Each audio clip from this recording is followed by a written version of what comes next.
네, 간밤 뉴욕 증시 같은 경우는 정규장에서는 상승 마감했지만 트럼프 대통령이 상호관세를 발표한 이후 시간의 거래에서 S&P 500 대다수 종목들이 하락하면서 관세 충격에서 벗어나지 못했습니다. 네, 관세가 발표되면 불확실성이 해소되지 않을까 이런 기대감도 있었는데 예상했던 보다 더 우려하게 나왔습니다. 크게 흔들리고 있는데요. 매크로인사이트 유신익 KBWM 스타자문단 이코노미스트와 함께 분석해 보도록 하겠습니다. 어서 오세요. 반갑습니다. 네, 반갑습니다. 네, 가장 중요한 트럼프 발언 먼저 살펴보고 오겠습니다. 81% of the cars in South Korea are made in South Korea. Foreign-made automobiles into the United States, and General Motors sells almost none.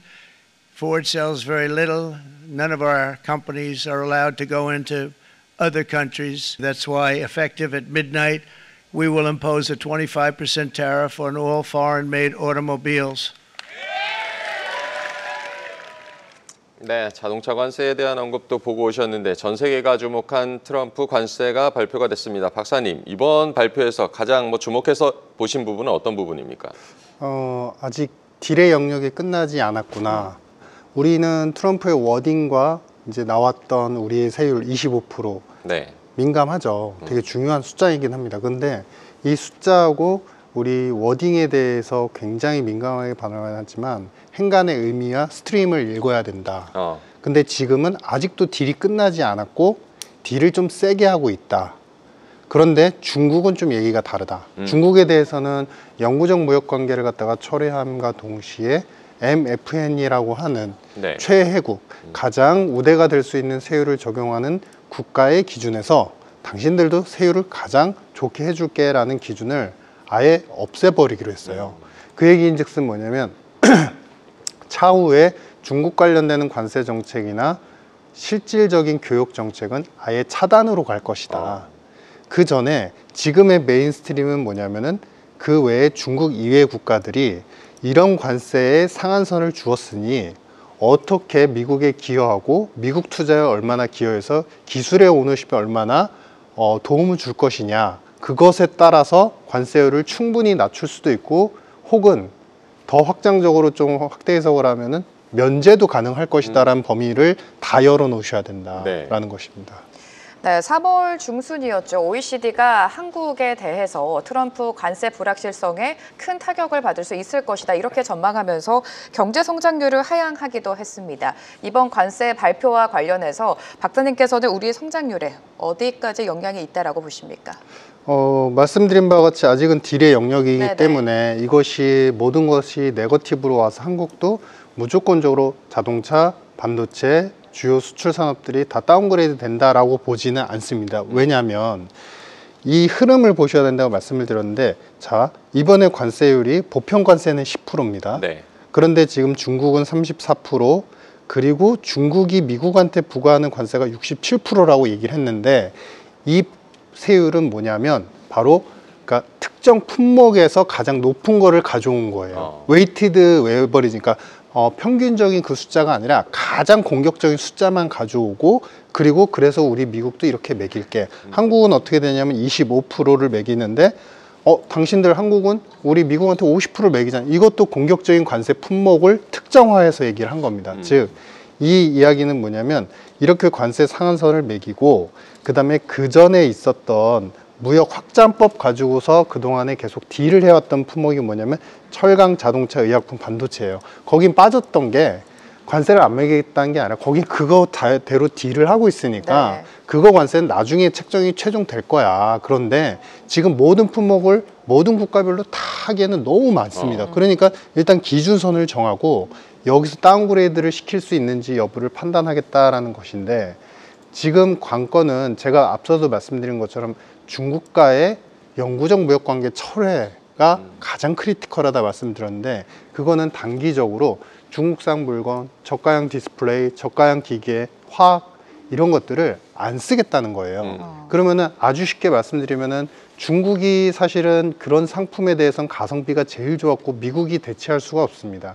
근데 그거를 안 쓰겠다라고 관세를 굉장히 높여놓으면은 초기에 어떤 현상이 나타나면 아 그래도 살래요 하면서 사람들이 삽니다. 근데 시간이 지나갈수록 굳이 이런 걸 비싼 걸 왜 사라고 하면서 그 산업이 미국 내에서도 아예 제조 가공 산업 자체가 붕괴가 돼버려요. 즉 그만큼의 GDP가 손실이 일어날 수 있다는 거죠. 그러면은 미국 시장이 어떻게 재편이 됐느냐, 결국에 자동차, 그 다음에 기술, 반도체 이쪽만 살아남게 되는 겁니다. 그럼 한국의 입장으로 다시 돌아가 보면 한국은 다행히도 반도체하고 지금 자동차가 메인스트림이기 때문에 그쪽은 딜이 아직 남아있고 그래서 한국이 무조건적인 저성장의 패러다임으로 계속 가지는 않을 수 있다. 왜 이 말씀을 드리냐면 중국과의 교역 차단과 관세 두 가지가 공존을 합니다. 네. 즉 중국과의 차단은 무엇을 의미하냐면 중국이 밀고 들어갔던 미국 시장의 파일을 우리가 또 뺏을 수 있다라는 그 긍정이 있어요. 네. 다만 네거티브는 앞으로 어떤 협의에 따라서 이제 관세율에 따라서 기업의 마진이 떨어질 수 있기 때문에 그게 좀 데미지가 있을 수 있고 이거를 상쇄한다면 사실 제가 판단하기에는 어느 정도 수출의 영역을 중국 파일을 뺏어온다는 전제에서는 네. 그렇게 빠지진 않고 1.5% 중반, 그러니까 1% 중반대 정도는 유지해 나가주지 않을까 이렇게 판단하고 있습니다. 네, 중국과의 무역 차단에 주목해 봐야 된다. 중국의 몫을 우리가 가져올 수도 있다라는 점을 언급을 해주셨고, 이번에 이제 국가별 관세가 발표가 됐고 말씀하신 대로 여전히 이제 분야별, 품목별 관세는 아직은 불확실한 상황인데요. 이번 그 관세 발표로 앞으로 이제 품목별 관세 정책 좀 방향을 예상을 해볼 수가 있을까요? 이거는 뭐 예상이 불가합니다. 왜냐하면 트럼프 마음에 들면은 하는 거고 네. 사실은 이제 이 취지를 좀 이해를 하셔야 되는 게 뭐냐면 트럼프가 대선 캠페인에도 그랬고 그 전에 우리 무역 대표부 장관하고 로버트 네. 파이저하고 이야기를 나누고 공화당하고 합의를 본 게 있습니다. 그게 뭐냐면 나중에 관세 매기는 게 아주 쉽게 말씀드리면 관세 매기는 것도 너무 법적인 근거사항 가져오고 막 이런 게 너무 번거롭고 너무 귀찮아. 결국에는 트럼프 상호무역법을 제정하자라고 얘기를 했습니다. 그러니까 이 트럼프 상호무역법은 그러면 무엇을 따르는 법안인가라고 보시면은 예전에 90년도 이전에 적대국한테 아주 높은 관세를 매겨서 실제로는 40%를 매겼지만 실질적인 실효 관세율이 100%까지 육박을 시켰던 스무트홀리라는 법이 있어요. 그 법안을 따라가려고 하는 그 법안의 근거와 내용을 따라가려고 하는 그런 이제 트럼프 상호무역법을 제정하겠습니다라고 했는데 이번 같은 경우는 사실은 그 법안을 만들기 전에 초서간, 그러니까 기초 다지기로 이번에 한번 트럼프식의 상호 관세를 갖다 이렇게 발표를 했다라고 네. 보여집니다. 그 얘기는 뭐냐면 아주 쉽게 정리를 하자면 최악으로 갈 수 있는 시나리오를 트럼프는 이미 선언을 했습니다. 근데 그 전에 맛배기로 던졌어요. 그러면 여기서 여전히 시나리오는 열려 있다는 거죠. 뭐냐면은 상대적으로 협조를 잘하고 관세 이상의 어떤 투자를 갖다가 약속하는 산업, 기업, 국가의 입장에서는 충분히 관세를 면제까지도 갈 수 있는 기회는 열려 있다지. 그래서 제가 판단을 할 때는 아무래도 기업가들의 입장에서 더 당장 이제 시급할 텐데 네. 자동차나 반도체 기업들 입장에서는 사실은 투자를 더 빨리 약속을 하고 그게 사실 솔직히 냉정히 말씀드리면 안 지켜져도 무방하긴 합니다. 일기 때를 참고하시면. 근데 그것을 약속하는 그런 선제적인 모션을 취할 때 관세율에 대한 조정 여지가 빨라질 수 있고 그 얘기는 뭐냐면 자동차나 반도체 같은 경우는 그래도 현금 흐름이나 어느 정도 투자의 여력이 있으니까 그래도 가능하지 않을까. 네. 물론 이제 제가 경영자는 아니지만 네. 그분들의 입장에서도 대처를 하지 않을까라고 판단을 하고 있습니다. 네, 협상을 잘하면 관세 인하나 조정의 가능성을 열어두고 있는 게 아마 트럼프의 입장일 것 같습니다. 자정부터 자동차 25% 관세 부과가 발표가 되고요. 지금 반도체랑 자동차를 계속해서 볼 수밖에 없는 게 그만큼 우리 경제에 가장 큰 포션을 작용을 하고 있죠. 박사님께서 앞서서 아직까지 딜이 남았기 때문에 너무 부정적으로만 보지 말자라고 언급해 주셨는데 반도체 조금 더 면밀하게 살펴볼게요. 반도체 네. 같은 경우는 이제 좀 아직 어떻게 보면은 지금은 조용하죠. 그러니까 고요한 찻잔 속인데 네. 이게 어디로 튈지 모르니까 네. 너무 불안한 거예요. 왜냐하면은 보조금이나 이런 것들은 당연히 안 주는 쪽으로 가고 있는 상황이고 관세에 대해서 차라리 빨리 구체적으로 얘기를 해서 대응을 하게 해주면 좋겠는데 그게 안 되고 있죠. 그러니까 이것을 역시나 행간의 의미를 읽어야 된다 말씀을 드렸던 이유는 뭐냐면 지금 트럼프의 입장에서도 반도체는 굉장히 센시티브한 부분이 있기 때문에 안 건드리고 있는 거라고 보여져요. 왜냐하면 일전에 우리가 딥시크 충격에서 한번 미국도 역시 이렇게 효율성을 떠나서 이렇게 싸게 만들 수 있는 거는 트럼프도 경각심을 일깨워주는 일이다. 우리도 해야 된다라고 이야기를 했고 그 다음에 스타게이트 펀딩이 바로 마무리가 됐습니다. 즉, 이 얘기는 뭐냐면 지금 엔비디아를 주축으로 해서 AI 플랫폼, 여러 가지 플랫폼들이 구축이 되고 그것은 결국에 지향하는 바는 국가안보전략보고서에 특정화에 대해서 언어가 키워딩이 나와 있습니다. 바로 안보입니다. 네. 군사적 모든 무기, 그 다음에 모든 이제 장비 체계에 대한 AI화가 중요한데 그러면 가성비가 정말 중요할 수밖에 없겠죠. 그런데 문제는 뭐냐면 결국에 어찌됐든 엔비디아가 우리 HBM용 D램을 생산할 수 있는 국가들을 이렇게 나래비를 이렇게 세워본다면은 대만이 있지만 그 외에 한국 포션을 무시할 수 없는 상황인 거예요. 그렇기 때문에 하이닉스도 마찬가지고 삼성전자도 마찬가지고 빠질 수 없는 플레이어고 여기에 아직 엔비디아의 그 AI 칩에 대한 그 가격에 대한 센시티비티가 아직 굉장히 민감하게 살아있는 상황에서 관세를 그냥 매겨버려서 그것이 수익 가격에 즉각적으로 반영이 된다면 가격의 가성비를 또 못 맞추는, 그래서 딥시크 대비해서 또 지게 되는, 가성비 측면에서 지게 되는 현상이 있기 때문에 아직은 산업의 측면, 그 다음에 국가적 AI의 그 완성 오너십에 대한 목표, 이런 것들의 측면에서 안 건드리고 있는 거다. 하지만 아마도 이런 정도까지 관세 추세를 갖다가 이제 행태를 보이고 있다면은 아마도 미국의 어느 정도 이제 매출을 일으키는 한국의 반도체 기업들이 알아서 투자 약속을 해 오겠지라는 추측이 가능하다, 이렇게 판단이 됩니다. 네, 반도체 관세가 어떻게 되는지도 면밀히 앞으로 체크를 해봐야겠습니다. 일단 미국이 이렇게 관세 전쟁 포문을 열었고요. 각국이 어떻게 대응을 할 것인가도 이제 주목을 하게 되는데, 특히 뭐 유럽연합, EU 같은 경우는 여러 번 보복을 시사를 해왔는데 EU의 대응은 어떻게 예상하십니까? EU는 항상 1기 때도 마찬가지고 지금 현황을 보시면 말은 세게 하나 실질적인 관세에 매기는 품목은 굉장히 미미한. 그러니까 예를 들자면 지금 유럽 EU의 입장에서 본다면은 굉장히 강건하고, 안 그래도 미국에 대한 불만이 많고 같이 서구권이라고 해서 그동안에 정책을 펼치는 같이 했지만 자기들한테도 항상 불이익을 똑같이 줬단 말이에요. 네. 그래서 그런 부분에 대한 반감이 상당히 많습니다. 그래서 정책자들도 우리도 가만히 있지 않을 거야 라고 항상 외치는데, 1기 때를 보시면 보복관세 처음 매길 때 우리 유럽도 미국한테 보복관세를 강하게 매기겠어요. 그러면서 뭘 매겼냐면요, 바로 해산물에 관세를 매깁니다. 그리고 네. 나서 이제 철강 싸움이 되니까 철강 알루미늄 관세 매기죠. 그러니까 뭐냐면 지금 유럽의 입장에서는 수입 여력도 작아져 있고, 그 다음에 특히 생산하는 측면에서 봤을 때 미국에다가 파는 품목들을 봤을 때 아주 크리티컬하게 중요한 상품들, 산업군들이 없어요. 반도체 없고요. 네. 그 다음에 자동차도 굉장히 그러니까 있는데 자동차 3사가 있긴 하지만 그 규모 자체가 파이가 많이 줄어들어가고 있는 추세이고요. 오히려 미국산의 미국 자동차, GM 포드가 더 오히려 이제 비중이 올라가는 상태이고, 그리고 나머지가 중요한 산업 중에 하나는 딱 화학 정도.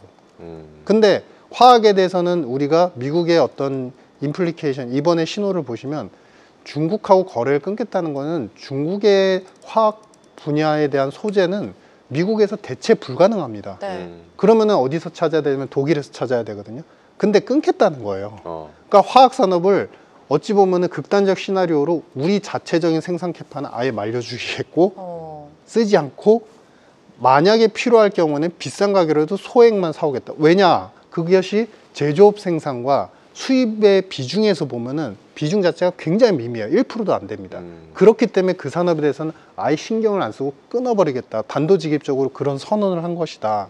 그래서 요지는 뭐냐면 EU도 보복관세를 세게 매길 겁니다. 하지만 품목과 그 수출 금액, 수익 네. 금액의 측면에서는 굉장히 약한 쪽만 건드릴 것이다. 뭐 이런 판단입니다. 앞으로 EU가 어떤 보복 관세를 할지도 지켜보셔야 될 것 같고요. 골드만삭스가 실효 관세율이 예상보다 상승할 경우 미증시 하락 그리고 금 가격 상승을 전망을 했습니다. 오늘 새벽 트럼프 관세 발표 이후에 나스닥 선물이 크게 빠지기도 했고 사실 관세 이전에도 올해 1분기 내내 미증시가 워낙에 안 좋았는데 앞으로 미증시 흐름 어떻게 전망하고 계십니까?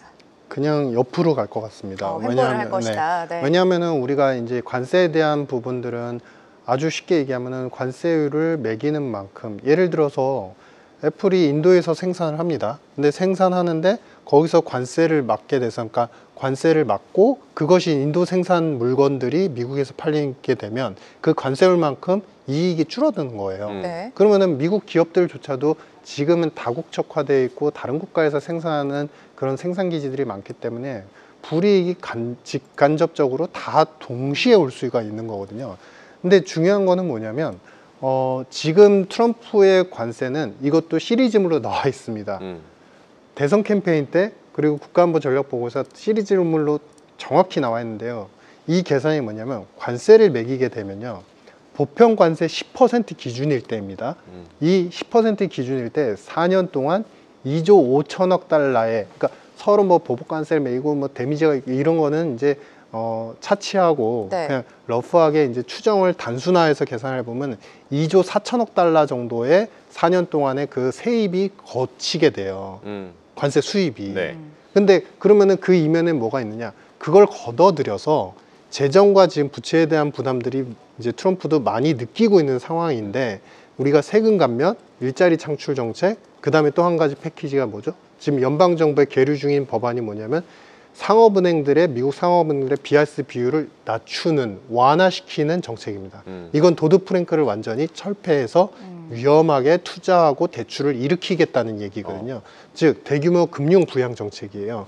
이 시리즈물을 관세 수입이 어느 정도 들어오면 그걸로 어느 정도 메꿔 나갈 수 있다는 단순 계산에서 출발했습니다. 즉 이 얘기는 뭐냐면 관세 역량은 안 좋습니다. 미국 네. 기업한테도 안 좋습니다. 네. 그래서 분명히 주가적인 방향성도 떨어지거나 힘들 수 있는데 또 문제는 뭐냐면 밑에서 받치고 있는 것들이 많아요. 선물 패키지가. 이거 가지고 결국엔 부양하겠다고 했고 이거 가지고 힘들어진다면 결국에는 페드 입장에서는 금리 인하의 3번의 명분이 더 강화되거든요. 그러니까 빠지면은 밑에서 받쳐주고 또 오르면 성장의 그림이 너무 불확실한데 그러면서 빠지고 그러니까 옆으로 계속 횡보하고 올랐다 내렸다 하는 그런 패턴들이 상당 기간 이루어질 수 있고 그 기간은 어느 정도로 보냐 원래는 베센트 재무장관에 따르면 사실 2분기 중에 경기 부양에 대한 이야기를 한다고 했었습니다. 네. 그런데 지금 본격화된 게 사실 가장 중요한 크리티컬 포인트가 중국과의 영구적 무역관계 철회 그 다음에 중국과의 차단인데 이것이 사실은 원래의 시나리오로는 6월 달이나 이제 하반기쯤에 시작될 걸로 봤는데 그게 너무 빨리 왔죠. 그렇기 때문에 아마 경기 침체를 용인하고서라도 이러한 모든 이제 관세와 안보 전략의 어떤 스트림을 이번 기회에 정리를 확실히 하려는 의지가 강하고 그러면 이 경기가 약화되면서 주가의 변동성이 계속 이어지는 그 구간은 2분기까지도 이어질 수 있다. 2분기 말까지도 네. 이어질 수 있다. 이렇게 판단이 됩니다. 경기가 약화되면서 뉴욕 증시가 상당 기간 횡보할 수 있다. 2분기까지도 횡보할 수 있다라고 전망을 해주셨는데 1분기에 그 미국 증시, 뉴욕 증시가 좀 약세 보이면서 비미국 시장으로 이제 자금이 좀 유입되는 이동하는 모습도 보였는데요. 그러면 말씀하신 대로라면 뭐 이후에 신흥국의 좀 증시 매력도가 높아진다고도 볼 수 있을까요? 그게 이제 정확히 표현을 해야 되는데 네. 매력도가 높아진다는 게 아니라 이미 정책의 기대감이나 소위 얘기하는 시장에 대한 정책 메리트 약발 자체가 미국에서는 이제 서서히 꺼지고 있고 이제 다음에 그러면 언제 가서 정책을 시행할래라는 것에 대해서 이제 하염없이 기다려야 됩니다. 그런데 전 세계의 M2 비중을 보시면은 아직도 전 세계 GDP 대비한 비중은 50, 51, 50이 계속 늘어나고 있어요. 각국이 다 푸고 있는 추세예요. 왜냐하면 네. 금리 인하 때문에 신용순환도 늘어나서 그래서 결국은 뭐냐면 돈의 흐름은 여전히 끊기고 있지 않기 때문에 이게 신흥국에 대한 매력도가 늘어나는 게 아니라 상대적 회피를 할 수 있는 이제 대체안으로서 잠깐 갔다가 오는 정도이지 네. 그것에 대해서 신흥국에 대한 투자를 또 장기화하기는 사실상 정책의 여력이나 뭐 여러 가지 측면에서 미국이 하면 모든 걸 맞아버리는 그런 부분이 있기 때문에 뭐 네, 그렇습니다. 자, 이런 가운데 며칠 전 미국의 중국에 대한 최애국 지우 박탈 가능성까지 전해졌습니다. 최애국 지우 박탈의 의미와 또 정책 추진 그 배경에 대해서도 살짝 짚어볼까요? 그러니까 이거는 네. 이제 앞에서도 언급해드린 내용을 빼고 말씀드리자면 사실 90년대 후반에 미국이 이제 우리는 금융기법을 갖다 선진해가지고 우리는 그게 사실은 금융기법이라고 했는데 솔직히 말하면 채권 찍어가지고 그걸로 돈 받는 그겁니다. 근데 네. 그걸 가지고서 우리는 제조업의 혁명을 갖다가 90년대 많이 이뤘으니까 이제 중국 당신들이 생산해, 당신들의 물건을 살게. 우리는 돈이 많은 부자가 됐으니까 이런 취지에서 정상무역 이제 관계를 형성을 하고 최애국 대우를 줄 테니까 우리한테 많이 파세요. 그래서 수입을 하겠습니다. 라고 했는데 이게 이제 역사적으로 2015년 이후부터 계속 반복되는 논란거리이긴 하지만 지나고 보니 결국 미국 돈으로 중국을 키워줬다라는 꼴밖에 안 된다는 겁니다. 그러니까 지금 더 이상은 그냥 가만히 있어서는 안 된다. 이게 이제 관세를 매겨도 어쨌든 회피, 우회적으로 어느 정도 수출을 할 수 있는 경로들은 항상 열려 있고 멕시코나 베트남을 통해서도 들어오니까 네. 아예 이번에는 그 관계를 철회하겠다. 아예 차단을 하겠다라는 얘기가 된 것이고 이 차단의 의미는 뭐냐면 이미 커버린 중국, 그 다음에 미국 원래의 이제 블록의 형성 규모 이렇게 아예 분권화해서 서로 간에 사는 상품과 서로 교역하는 상품군들이 아예 차별화되는 그런 경제의 패턴을 갖다 패러다임을 만들어도 무방하다라는 그런 전제에서 출발한 것이다. 그래서 이 이야기는 어찌 보면은 전 세계 교역의 흐름으로 놓고 본다면 과거에 대영 제국이 있었을 때 이런 패턴이 있었거든요. 그래서 그 시점을 갖다가 지금 답습해 나가고 있다. 뭐 이렇게 보여집니다. 결국 미국의 관세의 최종 주요 타깃은 중국이라고도 봐야겠는데요. 중국 같은 경우는 이제 대규모 부양책을 예고를 해놓고 있고 실행을 하고 있는데 올해 이제 경제 성장률 목표도 5% 안팎으로 설정을 했는데요. 앞으로 이제 중국은 어떤 대응을 할 거라고 보십니까? 뭐 말싸움은 하겠지만 특별한 대응은 안 할 것 같습니다. 왜냐하면 이미 그동안에 이제 무역 수지에 대한 성장의 기여도는 네. 사실 이제 0.5도 안 될 정도로 상당히 많이 낮춰놓은 상태이고 이게 바람직한 성장의 패턴은 아니지만 그러니까 원래 그런 얘기 있잖아요. 잘하던 거 해야 돼. 직업도 잘하는 걸 해야지 좋아하는 걸 하려고 하면 너무 힘들어. 네. 재능은 잘하는 거에서 나와. 그러니까 중국은 사실은 경상수지 그다음에 제조업 수출에서 잘하는 것이었지만 지금 시진핑의 모든 프레임 자체는 잘하는 것이 아닌 좋아하는 것, 즉 내수 위주의 성장으로 서비스업 쪽으로 위주로 포커싱을 바꿀 거야. 이거를 우기고 있는 상황인 겁니다. 그러니까 우기고 스스로 그걸 믿고 있는 상황이고 이 정책들이 수년간 지금 이어지고 있는데 그만큼 대외 수지에 대한 성장의 기여도는 많이 낮아져 있고 이미 수출로서 먹고 사는 지금 뭐 무역 수지 흑자인데요. 이 흑자는 뭐냐면 내부에서 너무 내수 자체가 소득 기반이 안 좋으니까 수입을 너무 안 하니까 수출은 기본만 나가고 있는데 수입을 너무 안 하니까 이제 불황형 흑자가 나오는 거거든요. 그러니까 이 얘기는 즉슨 뭐냐면 어차피 수출로서 먹고 사는 그리고 미국에 팔아서 무언가 부를 이루려는 그런 꿈과 드림 그런 패턴은 끝났다라는 게 이제 시진핑 중국의 체계이기 때문에 이번 정책에 대해서 국가의 자존적인 부분을 건드렸기 때문에 분명히 우리도 그것에 상응하는 조치는 얼마든지 있다는 식의 발언, 강건한 발언은 있겠지만 중요한 거는 구체적으로 거기에 이렇게 심혈을 기울일 것 같지는 않다. 오히려 내수부연과 자신들이 이번에 장점으로 부각을 시켰던 AI 산업을 육성을 위한 신기술 투자에 대해서 내수적으로 더 집중할 것 같다라고 판단이 됩니다. 네, 애틀란타 연준의 1분기 GDP 나오도 계속해서 하락세를 보이고 있고 지금 물가에 대한 우려 때문에 스태그플레이션에 대한 우려도 지금 커지고 있는 상황입니다. 이렇게 된다면 연준의 통화 정책의 방향이 어떻게 흘러갈지 궁금해지는데 연준의 금리 인하 경로 박사님께서는 어떻게 전망하고 계십니까? 지금 성장률 빠지는 거는 이제 기정사실이죠. 네. 그래서 1분기도 안 좋아질 거고 이게 아마도 이제 대규모 부양 정책, 아까 말씀드린 TCJA와 금융적인 대출 완화 이게 멀어지면 멀어질수록 성장률은 계속 빠질 겁니다. 성장률은 빠지는 거는 명확 가능한데 네. 하나 시장에서 그리고 분석가들이 오해하는 부분들이 있어요. 뭐냐면 물가 부분이거든요. 지금 상품 관세를 매겼잖아요. 네. 그리고 상품 관세에 매겨진 상품들 중에서 미국의 CPI에서 중요한 비중으로 차지하는 건 뭐가 있냐면 자동차밖에 없어요. 자동차, 의류 정도 있습니다. 근데 네. 그 비중 자체가 CPI에서 차지하는 비중 자체가 아무리 합산을 해도 15%, 20% 내외로 다 그 안에 들어가요. 근데 이게 미국 같은 경우는 잘 보셔야 되는 게 이 상품들이 그러면 관세를 맞아서 수입이 되면 무조건 그대로 20% 관세가 맞은 만큼 그대로 높아서 들어오나요? 라고 하면 그건 아니죠. 왜냐하면 관세를 매기면 보통 어떻게 되나요? 순간적으로 달러는 강세를 보이게 되죠. 그러면 달러 강세에 의해서 또 상쇄된 가격으로 좀 빠져서 들어옵니다. 그래서 사실은 일기 때도 트럼프 관세를 매겼을 때 CPI의 구성 항목을 보면 60% 가까이 되는 품목들이 거의 다 내수 서비스와 관련된 품목들이 대다수이기 때문에 물가 반응이 바로 오지 않았었어요. 네. 그러니까 그만큼 지금은 오히려 경기 침체의 우려와 함께 소비 심리가 약화가 되고 빠르게 이제 소비를 좀 줄이고 있는 구간이기 때문에 소비가 그래도 관세 맞아도 우린 살래 라기보다는 미국인들조차도 그러면 안 살래. 특히 지난번 달에 나왔던 소매 판매를 보면 자동차 소비가 줄어드는 게 확연하게 보였거든요.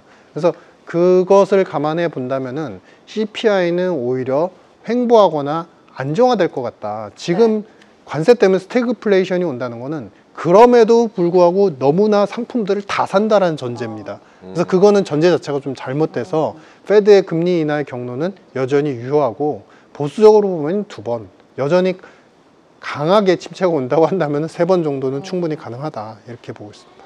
네, 관세 부과로 물가가 즉각 튀지는 않을 수도 있다. 연준 같은 경우는 연내 두세 차례 정도 금리 인하를 할 수 있다라고 전망을 해주셨습니다. 관세라는 이제 변수 외에 우리 경제 같은 경우는 이제 탄핵 심판 선고도 앞두고 있는데요. 환율도 지금 여전히 높은 수준이고 선고가 나게 되면 어쨌든 리스크 해소라는 측면에서 긍정적인 요인이 될 거라고 보십니까? 뭐가 됐든, 그러니까 이 중요한 핵심은 뭐냐면 어떠한 리더가 됐든 간에 네. 사실상 우리 하반기에 있을 추경, 그러니까 우리가 추경을 하지 않으면 지금 추경은 항상 매년 해왔고 추경을 하지 않으면 성장률의 내수 악화에 대한 부분들을 막지 못하기 때문에 추경에 대한 리더십과 이것을 적극적으로 끌어갈 수 있는 부분들이 어느 정도 해소가 되고 이제는 정리가 돼서 이제 할 수 있다라고 하는 믿음이 생길 때는 환율은 어느 정도 안정화될 수 있고 우리의 시장과 심리도 안정화될 수 있다. 뭐 이렇게 보여집니다. 네, 환율도 잘 챙겨 보셔야겠고요.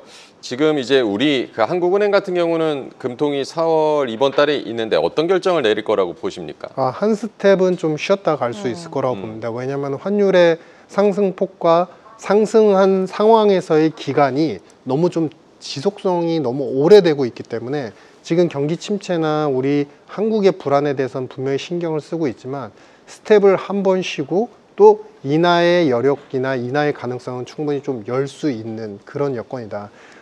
우리의 입장에서는 사실은 금리 인하 말고는 지금 뚜렷한 대안이 없어요. 그렇기 때문에 한은도 신경을 많이 쓰지만 다만 스텝적으로 봤을 때 한 번 정도는 관망을 하고 다음번을 기약할 수 있다 이렇게 보여집니다. 네, 대외 상황 때문에 한해는 그래도 한 스텝은 좀 쉬어갈 것이다라고 말씀해 주셨습니다. 전반적인 시장 상황 설명 들어봤습니다. 유신익 이코노미스트와 함께했습니다. 고맙습니다. 네, 감사합니다. 계속해서 다양한 경제 이슈를 알고 싶다면 구독과 좋아요, 알림 설정 부탁드립니다. AI 캐스터 권미정이었습니다.